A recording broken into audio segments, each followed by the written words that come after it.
ಎಲ್ರಿಗೂ ನಮಸ್ಕಾರ. ನಾನು Arshita. Welcome back to my channel. ಎಲ್ಲರೂ ಹೇಗಿದ್ದೀರಾ? ಐ ಹೋಪ್ ಎಲ್ಲರೂ ಚೆನ್ನಾಗಿದ್ದೀರಾ ಅಂತ ಭಾವಿಸಿ ಇವತ್ತಿನ ಒಂದು ವಿಡಿಯೋನ ಸ್ಟಾರ್ಟ್ ಮಾಡ್ತಾ ಇದ್ದೀನಿ. ಈ ಒಂದು ವಿಡಿಯೋದಲ್ಲಿ ಗೃಹಲಕ್ಷ್ಮಿ ಯೋಜನಾ 31ನೇ ಕಂತಿನ ಹಣಕ್ಕೆ ಸಂಬಂಧಪಟ್ಟ ವಿಷಯದ ಬಗ್ಗೆ ಮಾಹಿತಿನ ತಿಳಿಸ್ಕೊಡ್ತಾ ಇದ್ದೀನಿ. ತುಂಬ ಕಮೆಂಟ್ಸ್ಗಳು 31ನೇ ಕಂತಿನ ಹಣ ಯಾವಾಗ ರಿಲೀಸ್ ಮಾಡ್ತಾರೆ, ಈ ತಿಂಗಳಲ್ಲಿ ಮಾಡ್ತಾರಾ ಏನು, ಇವಾಗ ಪರಿಷ್ಕರಣೆ ಕೂಡ ಪ್ರಾರಂಭ ಆಗಿದೆ, ಜೊತೆಗೆ ಎಲ್ಲರೂ ಕೂಡ ಕಡ್ಡಾಯವಾಗಿ ಬಯೋಮೆಟ್ರಿಕ್ ಕೊಡಬೇಕು ಅಂತಲೂ ಕೂಡ ತಿಳಿಸಿದ್ದಾರೆ.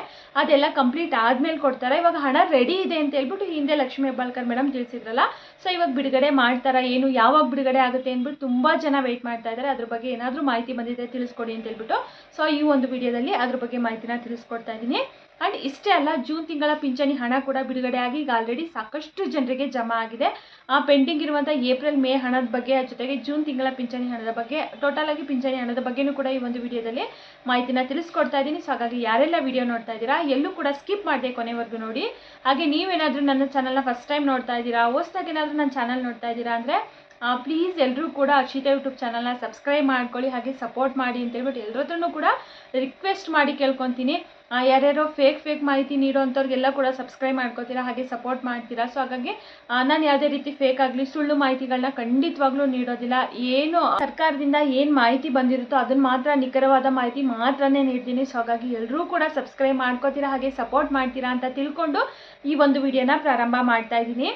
ಗೃಹಲಕ್ಷ್ಮಿ ಯೋಜನಾ 30ನೇ ಕಂತಿನ ಹಣ ಆಲ್ಮೋಸ್ಟ್ ಇವಾಗ ಒಂದು 80%ಗಿಂತ ಹೆಚ್ಚು ಜನರಿಗಂತೂ ಬಂದಿದೆ. ಆಲ್ಮೋಸ್ಟ್ ಹತ್ತತ್ರ ಒಂದು 90% ಜನರಿಗಂತೂ ಬಂದಿದೆ. ಇನ್ನೂ ಬರಬೇಕು ಸ್ವಲ್ಪ ಜನಕ್ಕೆ. ಲಾಸ್ಟಲ್ಲಿ ನಿಮ್ಗೆ ಎಲ್ರಿಗೂ ಕೂಡ ಗೊತ್ತಿದೆ ಅಲ್ವಾ, ಲಾಸ್ಟಲ್ಲಿ ಒಂದು 10%, ಮತ್ತು ಕೆಲವೊಂದೊಂದು ಸರಿ ಒಂದು 5%, ಒಂದು 15% ಈ ರೀತಿ ಪೆಂಡಿಂಗ್ ಇಟ್ಕೊತಾರೆ. ಅದನ್ನು ನೆಕ್ಸ್ಟ್ ಕಂತು ರಿಲೀಸ್ ಆದಮೇಲೆ ಆ ಕಂತು ಹಳೆ ಕಂತನ್ನು ಫಸ್ಟ್ ಹಾಕಿ ಆಮೇಲೆ ಹೊಸ ಕಂತನ್ನು ಹಾಕ್ತಾರೆ. ಕೆಲವೊಬ್ಬೊಬ್ರಿಗೆ ಆ ರೀತಿಯಾಗಿ ಬರುತ್ತೆ. ಸೊ ಇವಾಗ ಸದ್ಯಕ್ಕೆ 30ನೇ ಕಂತಿನ ಹಣ 2ನೇ ಹಂತದಲ್ಲೂ ಕೂಡ ರಿಲೀಸ್ ಮಾಡಿದ್ರು. ಅವಾಗೂ ಕೂಡ ಸಾಕಷ್ಟು ಜನರಿಗೆ ಬಂತು. ಇವಾಗ ಸದ್ಯದ ಮಟ್ಟಿಗಂತೂ ಯಾರಿಗೂ ಅಷ್ಟಾಗಿ ಬರ್ತಾ ಇಲ್ಲ. ಮೇ ಬಿ ಸ್ಟಾಪ್ ಆಗಿರ್ಬೋದು ಅಂತ ಅನ್ಸುತ್ತೆ. ನಿಮಗೆ ನೆಕ್ಸ್ಟ್ ಕಂತು ರಿಲೀಸ್ ಆದಮೇಲೆ ಖಂಡಿತವಾಗ್ಲೂ ಬರುತ್ತೆ. ಇನ್ನು ಯಾರಿಗೆಲ್ಲ ಬಂದಿಲ್ಲ ಅವ್ರಿಗೆ ಇನ್ನೂ ಹೇಳ್ದಂಗೆ ಒಂದು 10-15% ಅಷ್ಟು ಜನರಿಗಂತೂ ಬರಬೇಕು ಅಂತ ಅನಿಸುತ್ತೆ. ಒಂದು 85% ಅಷ್ಟು ಜನರಿಗಂತೂ 30ನೇ ಕಂತಿನ ಹಣ ಬಂದಿದೆ. ಸೊ ಅವ್ರು ಎಲ್ಲರೂ ಕೂಡ 31ನೇ ಕಂತಿನ ಹಣ ಯಾವಾಗ ಬಿಡುಗಡೆ ಮಾಡ್ತಾರೆ, ಯಾವಾಗ ರಿಲೀಸ್ ಆಗುತ್ತೆ ಅಂತ ಹೇಳ್ಬಿಟ್ಟು ತುಂಬಾ ವೆಯ್ಟ್ ಮಾಡ್ತಾ ಇದ್ದಾರೆ. ಈ ಹಿಂದೆ ಲಕ್ಷ್ಮೀ ಹೆಬ್ಬಾಳ್ಕರ್ ಮೇಡಮ್ ಕೂಡ ತಿಳಿಸಿದ್ರಲ್ವಾ, ಆಲ್ರೆಡಿ ನಾನು 31ನೇ ಕಂತಿನ ಹಣ 2 ಕಂತಿನ ಹಣನೂ ಕೂಡ ಹಣಕಾಸು ಇಲಾಖೆಯಿಂದ ತರಿಸ್ಕೊಂಡಿದ್ದೀನಿ. 2 ಕಂತೂ ಒಟ್ಟಿಗೆ ರಿಲೀಸ್ ಮಾಡ್ತೀನಿ ಅಂತ ತಿಳಿಸಿದ್ರು. ಬಟ್ ಆದರೆ 1 ಕಂತನ್ನ ಮಾಡಿದ್ರು.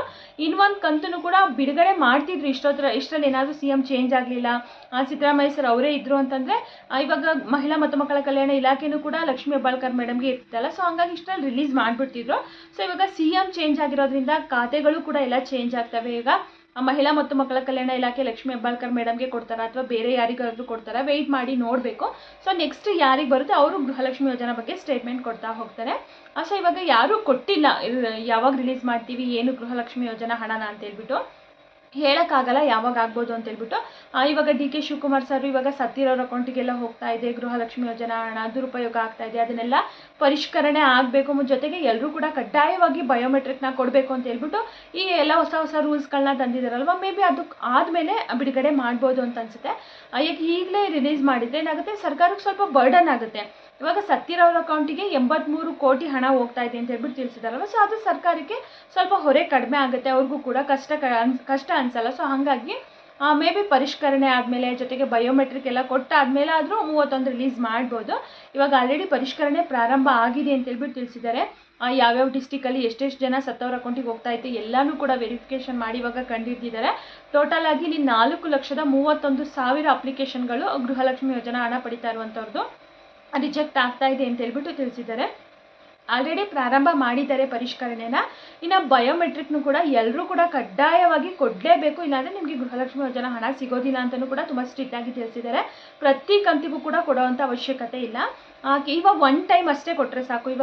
ಈಗ ಆಲ್ರೆಡಿ ಕಾಂಗ್ರೆಸ್ ಸರ್ಕಾರ ಅಧಿಕಾರಕ್ಕೆ ಬಂದು 3 ವರ್ಷ ಆಯ್ತಲ್ವ, ಇನ್ನು 2 ವರ್ಷ ಇರುತ್ತೆ. 2 ವರ್ಷದಲ್ಲಿ ಈಗ 1 ಟೈಮ್ ಅಂತ ಹೇಳಿದ್ದಾರೆ. ಮೇ ಬಿ 1 ವರ್ಷಕ್ಕೆ ಸರಿ ಇರ್ಬೋದು ಅಂತ ಅನ್ಕೊತೀನಿ. ನೆಕ್ಸ್ಟ್ ವರ್ಷನೂ ಕೂಡ ತರ್ಬೋದು. ಯಾಕಂತಂದರೆ ಇವಾಗ 1 ವರ್ಷದಲ್ಲಿ ಮತ್ತೆ ಎಷ್ಟು ಜನ ಸತ್ತಿರ್ತಾರೆ ಅಷ್ಟುದೆಲ್ಲ ಕ್ಯಾನ್ಸಲ್ ಮಾಡೋದಕ್ಕೆ ಅವ್ರಿಗೂ ಕೂಡ ಈಸಿ ಆಗುತ್ತೆ. ಸೊ ಹಾಗಾಗಿ 1 ಟೈಮ್ ಮಾತ್ರ ಅಂತ ಹೇಳ್ಬಿಟ್ಟು ತಿಳಿಸಿದ್ದಾರೆ. ಪ್ರತಿ ಕಂತಿಗೂ ಏನು ಕೊಡೋ ಹಾಗಿಲ್ಲ. ಎಲ್ಲಿ ಹೋಗಿ ಕೊಡಬೇಕಂದ್ರೆ ಕರ್ನಾಟಕವನ್ನು, ಬೆಂಗಳೂರು ಗ್ರಾಮ ಒನ್ಗಳಲ್ಲಿ ನೀವು ಎಲ್ಲಿ ಗೃಹಲಕ್ಷ್ಮಿ ಯೋಜನಾ ಅಪ್ಲಿಕೇಶನ್ ಹಾಕಿದ್ದೀರಾ ಅಲ್ಲೇ ಹೋಗಿ ನೀವು ಬಯೋಮೆಟ್ರಿಕ್ನ ಕೊಡಬೇಕಾಗುತ್ತೆ. ಅಲ್ಲಿ ಕೊಟ್ಟು ಬಂದರೆ ನಿಮ್ಗೆ ಯಾವುದೇ ರೀತಿ ತೊಂದರೆ ಇಲ್ಲ, ಗೃಹಲಕ್ಷ್ಮಿ ಯೋಜನಾ ಹಣ ಬರುತ್ತೆ. ಮತ್ತು ಏನು ದಾಖಲೆಗಳನ್ನು ಕೂಡ ಏನು ಜಾಸ್ತಿ ತೊಗೊಂಡೋಗಂಗಿಲ್ಲ. ಆಧಾರ್ ಕಾರ್ಡು ಒಂದು ತೊಗೊಂಡೋದ್ರೆ ಸಾಕಂತೆ. ಆಧಾರ್ ಕಾರ್ಡ್ ತೊಗೊಂಡೋಗಿ ಬಯೋಮೆಟ್ರಿಕ್ನ ಕೊಟ್ಟು ಬಂದರೆ ಹಾಗೆ ನಿಮಗೆ ಪ್ರೋಸೆಸ್ ಕಂಪ್ಲೀಟ್ ಆಗುತ್ತೆ. ನೆಕ್ಸ್ಟ್ ಕಂತು ಖಂಡಿತವಾಗ್ಲೂ ಯಾವುದೇ ರೀತಿ ತೊಂದರೆ ಇಲ್ಲದೆ ನಿಮಗೆ ಹಣ ಬರ್ತಾ ಹೋಗುತ್ತೆ. ನೋಡೋಣ ಇದೆಲ್ಲ ಪ್ರೋಸೆಸ್ ಕಂಪ್ಲೀಟ್ ಆದಮೇಲೆ ಆದರೂ ಕೂಡ ಏನು ಕರೆಕ್ಟಾಗಿ ತಿಂಗಳ ಹಾಕ್ತಾರಾ ಅಥವಾ ಒಂದೇ ಸರಿ ಒಂದು ವಾರ ಒಂದು 8 ದಿನನೇ ಟೈಮ್ ತೊಗೊಳ್ಳಿ ಅಷ್ಟರಲ್ಲಿ ಎಲ್ರಿಗೂ ಕೂಡ ಹಣ ಹಾಕ್ತಾರಾ ಅಂತ ಹೇಳ್ಬಿಟ್ಟು ನೋಡೋಣ. ಹಿಂಗಾದರೂ ಚೇಂಜ್ ಆಗುತ್ತಾ ಅಂತ ಹೇಳ್ಬಿಟ್ಟು ಇಷ್ಟು ದಿನ ಅಂತೂ ಕರೆಕ್ಟಾಗಿ ಬರಲಿಲ್ಲ. ಹಾಕಿದ ತಕ್ಷಣ ಎಲ್ರಿಗೂ ಕೂಡ ಒಂದೇ ಸರಿ ಬರ್ತಾ ಇಲ್ಲ. 1 ತಿಂಗಳು 2 ತಿಂಗಳು ಕೂಡ ಟೈಮ್ನ ತೊಗೊಳ್ತಾ ಇತ್ತು. ಇನ್ನು ಮುಂದಾದರೂ ಕೊಡಲಿ ಕರೆಕ್ಟಾಗಿ ಅಂತ ಹೇಳ್ಬಿಟ್ಟು ಎಲ್ಲರೂ ಕೂಡ ಸರ್ಕಾರದ ಬಳಿ ರಿಕ್ವೆಸ್ಟ್ ಮಾಡಿ ಕೇಳ್ಕೊಳ್ಳೋಣ. ಹೇಳ್ದಾಗೆ ಇದೆಲ್ಲ ಪ್ರೋಸೆಸ್ ಕಂಪ್ಲೀಟ್ ಆದಮೇಲೆ ಆದರೂ ಆಗ್ಬೋದು ಅಥವಾ ಇವಾಗ ಬಿಡುಗಡೆ ಮಾಡಿದರೂ ಕೂಡ ಮಾಡ್ಬೋದು.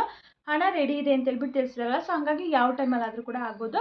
ಯಾಕೆ ತಡ ಆಗ್ತಾ ಇದೆ ಅಂತಂದರೆ ಇದೇ ರೀಸನ್ನು, ಅಂದರೆ ಸಿ ಎಮ್ ಚೇಂಜ್ ಆದರೂ ಜೊತೆಗೆ ಪರಿಷ್ಕರಣೆ ಮಾಡಬೇಕು, ಬಯೋಮೆಟ್ರಿಕ್ ಕೊಡಬೇಕು ಅಂತೇಳಿ ತಿಳಿಸ್ತಾ ಇದ್ದಾರಲ್ಲ. ಸೊ ಇದೆಲ್ಲ ರೀಸನ್ನಿಗೋಸ್ಕರ ಸ್ವಲ್ಪ ಲೇಟ್ ಆಗಿದೆ ಅಷ್ಟೇ. ಸೊ ಆದಷ್ಟು ಬೇಗ ರಿಲೀಸ್ ಮಾಡ್ತಾರೆ. ವೆಯ್ಟ್ ಮಾಡಿ ನೋಡೋಣ ಈ ತಿಂಗಳಲ್ಲಿ ಮಾಡ್ತಾರಾ ಏನು, ಮತ್ತು ಬಯೋಮೆಟ್ರಿಕ್ ಯಾವಾಗಿಂದ ಪ್ರಾರಂಭ ಮಾಡ್ತಾರೆ, ಅದು ಎಲ್ಲ ಯಾವಾಗ ಕ್ಲೋಸ್ ಆಗುತ್ತೆ ಏನು ಅಂತ ಹೇಳ್ಬಿಟ್ಟು ನಾನು ಏನಾದರೂ ಮತ್ತೆ ಲೇಟೆಸ್ಟಾಗಿ ಅಪ್ಡೇಟ್ ಬಂದರೆ ತಿಳಿಸ್ಕೊಡ್ತೀನಿ. ಇದಿಷ್ಟು ಗೃಹಲಕ್ಷ್ಮಿ ಯೋಜನಾ ಹಣದ ಬಗ್ಗೆ ಆಯಿತು. ಇನ್ನು ಜೂನ್ ತಿಂಗಳ ಪಿಂಚಣಿ ಹಣನೂ ಕೂಡ ಬಿಡುಗಡೆ ಆಗಿದೆ ಅಂತ ಹೇಳ್ಬಿಟ್ಟು ನಾನು ತಿಳಿಸಿದ್ದೆ. ಆಲ್ರೆಡಿ ಒಂದು 3-4 ದಿನದ ಮೇಲೇ ಆಯಿತು ಜೂನ್ ತಿಂಗಳ ಪಿಂಚಣಿ ಹಣನೂ ಕೂಡ ಬಿಡುಗಡೆ ಆಗಿ. ಕಳೆದ ಏಪ್ರಿಲ್ ಮತ್ತು ಮೇದು ಏನು ಪೆಂಡಿಂಗ್ ಇತ್ತಲ್ಲ ಅದು ಕೂಡ ಆಲ್ಮೋಸ್ಟ್ ಎಲ್ರಿಗೂ ಕ್ಲಿಯರ್ ಆಗಿದೆ ಅಂತ ಹೇಳ್ಬಿಟ್ಟು ತಿಳಿಸ್ತಾ ಇದ್ದಾರೆ. ಇನ್ನು ಜೂನ್ದು ಮಾತ್ರನೇ ಜೂನ್ ಪಿಂಚಣಿ ಹಣನೂ ಕೂಡ ನಿನ್ನೆ ಇವತ್ತು ತುಂಬ ಸ್ಪೀಡಾಗಿ ಬರ್ತಾ ಇದೆ. ಸಾಕಷ್ಟು ಜನರಿಗೆ ಬಂದಿದೆ. ಆಲ್ಮೋಸ್ಟ್ ಒಂದು 50%ಗಿಂತ ಹೆಚ್ಚಿನ ಜನರಿಗಂತೂ ಜೂನ್ ತಿಂಗಳ ಪಿಂಚಣಿ ಹಣ ಜಮಾ ಆಗಿದೆ ಅಂತೆ. ಜೊತೆಗೆ ಪೆಂಡಿಂಗ್ ಇರುವಂಥ ಎಲ್ಲ ಪಿಂಚಣಿ ಹಣನೂ ಕೂಡ ಜಮಾ ಆಗಿದೆ ಅಂತ ಹೇಳ್ಬಿಟ್ಟು ತಿಳಿಸ್ತಾ ಇದ್ದಾರೆ. ಸ್ವಲ್ಪ ಬೇಗ ಬರ್ತಾ ಇದೆ. ಇವಾಗ ಇಲ್ಲಿಗೆ ಇನ್ನೊಂದು ವಾರ 8 ದಿನದಲ್ಲಿ ಮುಗಿದೋಯ್ತು ಅಂತಂದರೆ ಜೂನ್ ತಿಂಗಳದ್ದು ಎಲ್ರಿಗೂ ಹಾಕ್ಕೊಡೋದು. ಇನ್ನು ಯಾವುದೇ ಕಂತುಗಳು ಪೆಂಡಿಂಗ್ ಇರಲ್ಲ ಪಿಂಚಣಿ ಹಣದ. ಇನ್ನು ನೆಕ್ಸ್ಟ್ ತಿಂಗಳಿಂದ ಕರೆಕ್ಟಾಗಿ ಹಾಕ್ಬೋದು ಅಂತ ಅನಿಸುತ್ತೆ. ಅದು ಕೂಡ ಎಲ್ಲ ಪರಿಷ್ಕರಣೆ ಮಾಡಿ ಎಲ್ಲರದ್ದು ಕ್ಯಾನ್ಸಲ್ ಮಾಡಿ ಸೊ ಇವಾಗ ಅದನ್ನು ಹಾಕ್ತಾ ಇರುವಂಥದ್ದು. ಸೊ ಹಾಗಾಗಿ ಇಷ್ಟು ದಿನ ಅದಕ್ಕೋಸ್ಕರ ಲೇಟ್ ಆಯಿತು. ಇನ್ನು ಮುಂದೆ ಆ ರೀತಿ ಆಗಲ್ಲ. ಪ್ರತಿ ತಿಂಗಳು 10ನೇ ತಾರೀಕು ಒಳಗಡೆ ಹಾಕ್ತೀವಿ ಅಂತ ಹೇಳ್ಬಿಟ್ಟು ತಿಳಿಸಿದ್ದಾರೆ. ಸೊ ಆದಷ್ಟು ಬೇಗ ಎಲ್ರಿಗೂ ಕೂಡ ಜಮಾ ಆಗಲಿ ಅಂತ ಹೇಳ್ಬಿಟ್ಟು ಕೇಳ್ಕೊಳ್ಳೋಣ. ಯಾರಿಗೆಲ್ಲ ಬಂದಿದೆ ಕಮೆಂಟ್ ಮೂಲಕ ತಿಳಿಸ್ಕೊಡಿ. ಪಿಂಚಣಿ ಹಣ ಆಗಿರ್ಬೋದು, ಗೃಹಲಕ್ಷ್ಮಿ ಯೋಜನಾ ಹಣ ಬಂದಿಲ್ವೋ ಅದ್ರ ಬಗ್ಗೆಯೂ ಕೂಡ ಕಮೆಂಟ್ ಮೂಲಕ ತಿಳಿಸ್ಕೊಡಿ. ಇನ್ನೇನಾದರೂ ಡೌಟ್ಸ್ ಇತ್ತು ಅಂತಂದರೆ ಕಮೆಂಟ್ ಮಾಡಿ. ಇವತ್ತಿನ ಮಾಹಿತಿ ಇದಾಗಿತ್ತು. ಯಾರೆಲ್ಲ ವಿಡಿಯೋ ನೋಡಿದರೆ ಎಲ್ರಿಗೂ ಕೂಡ ತುಂಬಾ ಧನ್ಯವಾದಗಳು. ಮತ್ತೇನಾದರೂ ಲೇಟೆಸ್ಟಾಗಿ ಅಪ್ಡೇಟ್ ಬಂದರೆ ಖಂಡಿತವಾಗ್ಲೂ ನೆಕ್ಸ್ಟ್ ವಿಡಿಯೋದಲ್ಲಿ ತಿಳಿಸ್ಕೊಡ್ತೀನಿ. Thank you.